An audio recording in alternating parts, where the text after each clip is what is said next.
What's going on, everyone? Jeremy here from the Quartering, and it's another day, which means it's another opportunity for the fans of censorship to come after Joe Rogan. Now, I will admit, I'm still a little salty with Joe after he removed all of the historical episodes of the JRE podcast from YouTube.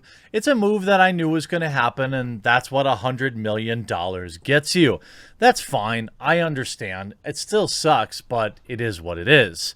The other issues with Spotify that continue to rage on are fans and even employees are getting in trouble for allegedly deleting episodes. You can see a Spotify employee accused of deleting Joe Rogan's Alex Jones interview. Things are getting pretty spicy. The temporary disappearance of a recent Joe Rogan interview wasn't an accident, according to sources within Spotify.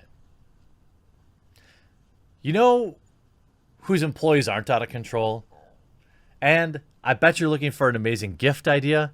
How about the last day you can save massively on some awesome disc plates? Check it out.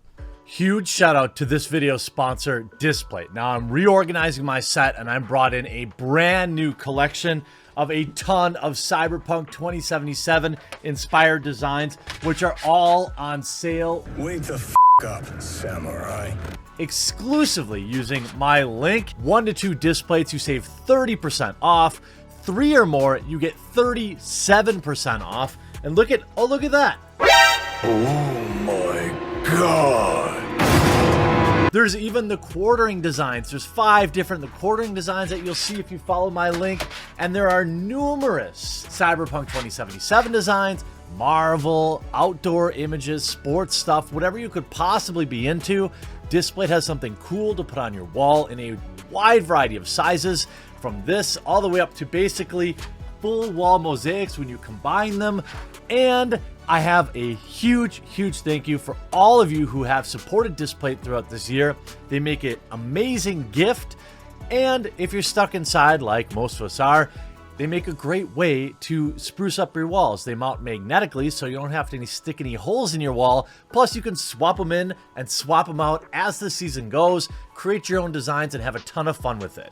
Make sure you support the channel and support your boring walls or somebody else's by using the link in my pinned comment below and pick up some disc plates and save huge. Thanks so much for always supporting the sponsors. It goes a long way to keeping the lights on at this channel. Now, this is just a few days ago.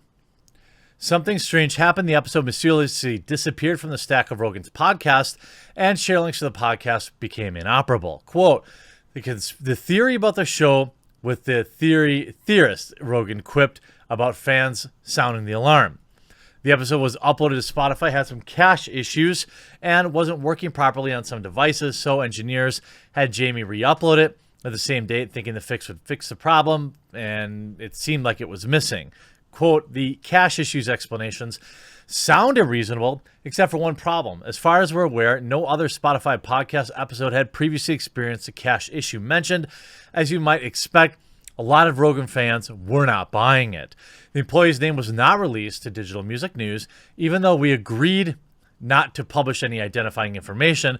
Instead, the source decided not to share the name, given that the investigation could be forthcoming, and nobody's been proven guilty. So now 2 sources within Spotify, specifically within podcasting subdivision, have confirmed that at least one employee is responsible for intentionally deleting that episode.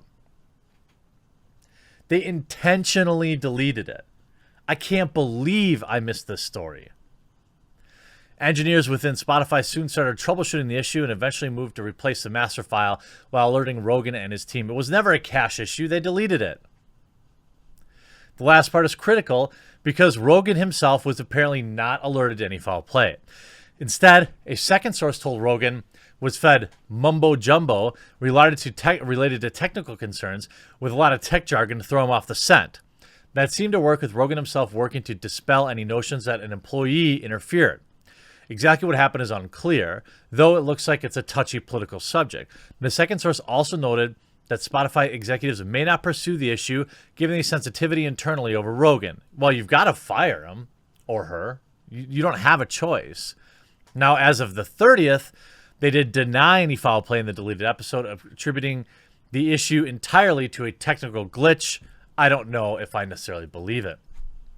Now we have The Guardian putting out another slop piece on Joe Rogan. Sinister sounds. Podcasts are becoming the new media of misinformation, meaning podcasts need to be more regulated and more often censored. That's where this article's going, okay? In the drawn-out aftermath of the U.S. election, Amelia's dad was losing faith in Fox News. Why wasn't it covering more of the things that he wanted to hear about?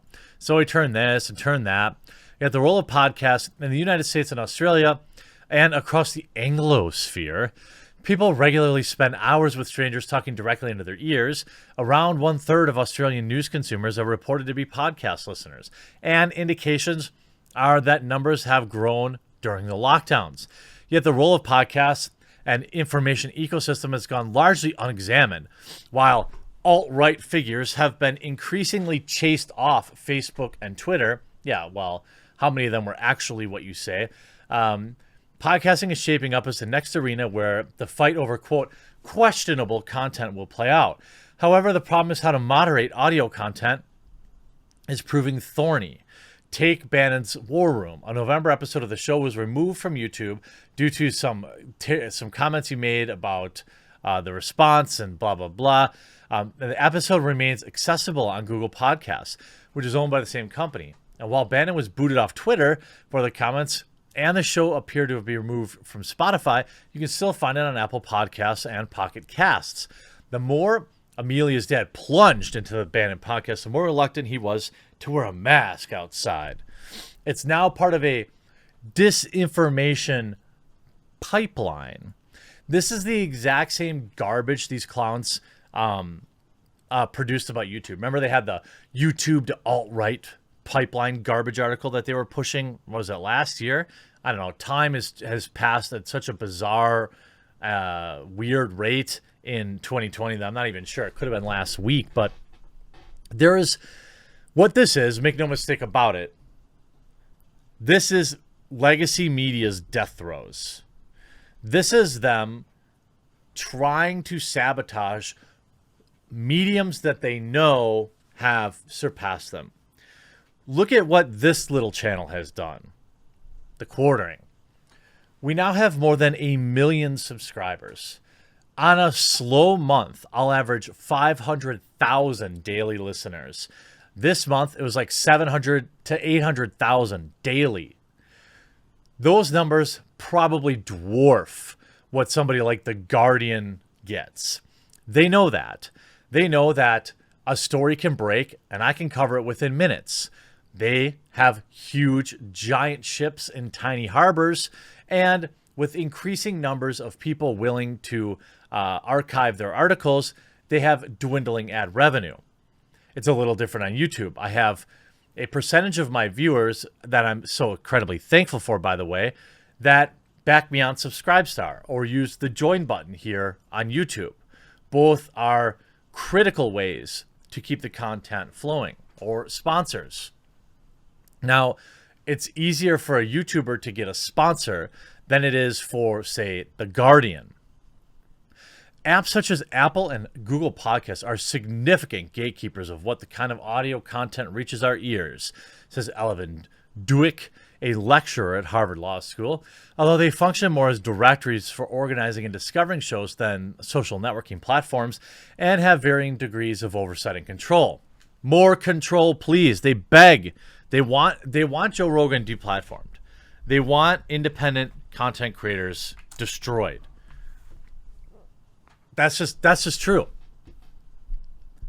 Podcasts can serve as an entry point and a point of legitimation for unfounded claims, says Dr. Sarah Roberts, an associate professor at the University of California, a moderation expert.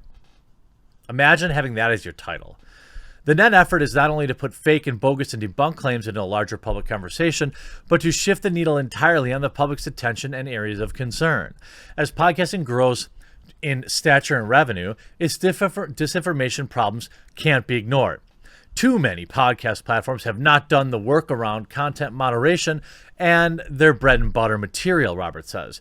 This will undoubtedly serve as a new area of liability. It's funny that they call it liability. What it really is, you know, the free exchange of information. And that's what they're most worried about. That's what they want moderated. That's what they are afraid of. Having fringe views presented on a major podcast app provides an illusion of authority. Does it? I mean, maybe if you're a sheep.